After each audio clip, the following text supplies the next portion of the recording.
What if a child could carry the weight of a legend, and still sing with her own heart? What if a 10-year-old girl could walk onto a stage built for dreams and somehow heal wounds older than she was? On one quiet evening in Los Angeles, under the bright lights of America's Got Talent, a small figure stepped forward. She was not just another contestant. She carried a name the world would never forget. Her name was Amara Marley. Only 10 years old. Soft-spoken. Deeply observant. She had her grandfather's gentle eyes, the eyes of Bob Marley, but a heart that beat in its own rhythm. Amara was the granddaughter of a man whose music once crossed oceans, healed divisions, and whispered hope into broken souls. But she was not there to repeat history. She was there to discover who she was inside it. Beside her in the shadows stood Cedric Marley, her father. Protective. Calm. Carrying quiet pride mixed with silent fear. He knew the world could be kind. He also knew it could be cruel. For years, Amara had grown up listening to stories of her grandfather, stories of peace, struggle, and love. His records played softly in their home. His photographs watched from the walls. But Amara never saw him as a legend. To her, he was simply Grandpa. A voice in old vinyl. A spirit in the wind. That night, as the stage lights warmed her small shoulders, America expected nostalgia. They expected a famous last name. A familiar echo. But what they received was something else. Something fragile. Something pure. Something painfully real. Because this was not just a performance. It was a question sent into the world. Can healing be inherited, or must it be sung from the soul? Amara Marley did not live like a superstar's granddaughter. Her mornings were quiet. Simple. Filled with sunlight slipping through thin curtains and the soft hum of distant traffic. She woke up early, even on school days when she did not need to. She liked the silence before the world became loud. In those moments, she would sit by her window with her small notebook resting on her knees. Amara loved to write. Not long poems. Just tiny thoughts. Lines about the sky. About people she saw on the street. About feelings she didn't always understand. She was shy around strangers. The kind of child who smiled softly instead of speaking loudly. At school, she kept to a small circle of friends. She listened more than she talked. Some classmates knew who her grandfather was. Some didn't. But when they found out, their eyes changed. They expected something bigger from her. Something louder. Amara felt that weight often. Sometimes, when she sang alone in her room, she would stop halfway through a note. She would wonder. Does my voice sound like his? Is that what people want? Her father, Cedric, always reminded her that she did not need to sound like anyone else. Still, the pressure lingered. At night, when the house became still, Amara would sit near her grandfather's old guitar. She never touched it at first. She only stared at it. As if it held secrets she was not ready to unlock. She loved music deeply. But she feared comparison even more. There were days she felt proud of her name. And days she wished she could simply introduce herself as, just Amara. She wasn't chasing fame. She wasn't dreaming of applause. She only wanted one thing. To sing something that felt true. Something that belonged to her. But deep inside, she wondered if the world would ever let her be just a girl with a song, instead of a legend's shadow. The problem did not begin on a stage. It began in small, quiet moments. Moments when people didn't look at Amara, they looked through her. As if searching for someone else behind her eyes.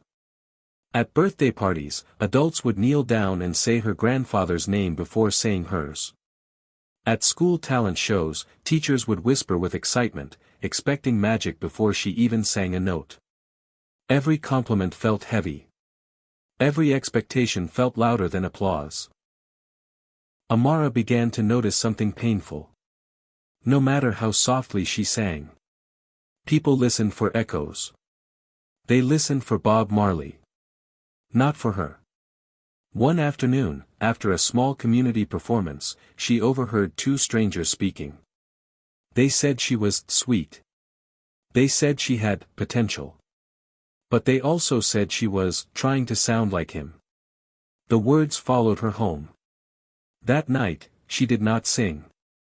She sat on her bed, staring at the ceiling, feeling something new inside her chest. Not anger. Not sadness alone. But confusion. Who was she without the legacy? Was she allowed to write her own melody? Or would every note always belong to the past? The deeper struggle wasn't fame. It was identity. She loved her grandfather's music. She felt proud of it. But she feared disappearing inside it. Sometimes she avoided singing in public altogether. She told her father she was tired. She said she needed a break. The truth was harder to admit. She was afraid. Afraid that no matter how honest her voice became, the world would always measure it against history. And slowly, the thing she loved most, music, began to feel like a mirror she could not escape.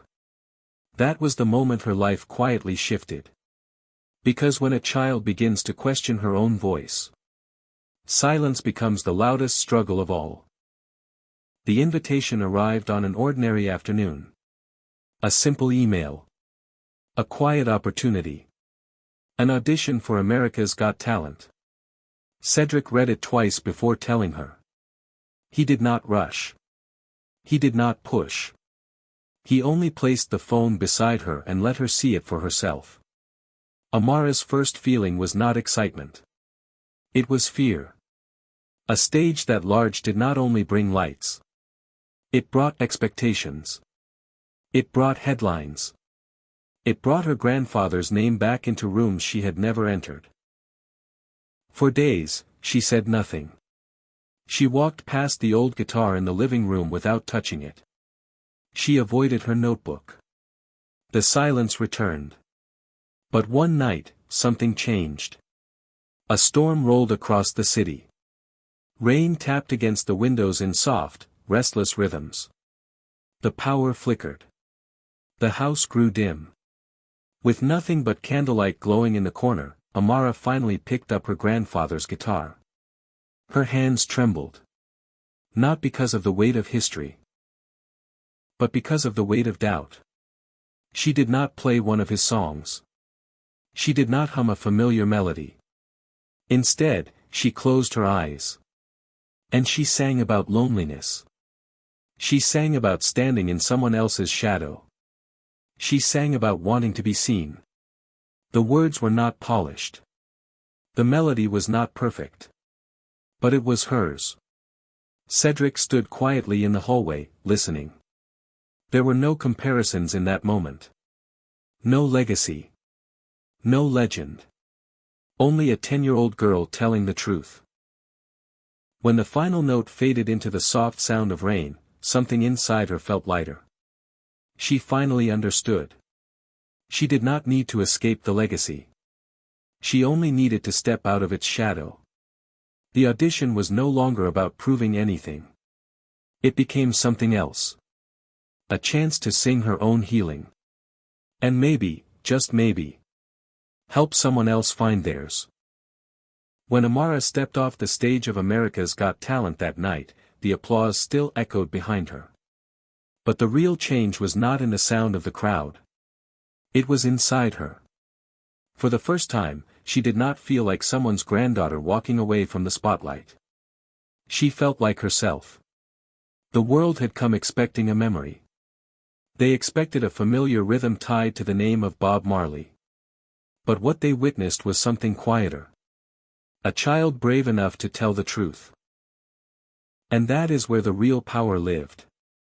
Legacy is not a shadow meant to hide you. It is a foundation meant to steady your feet.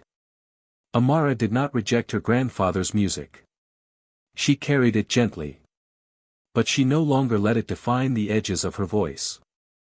She learned something that many adults spend a lifetime discovering.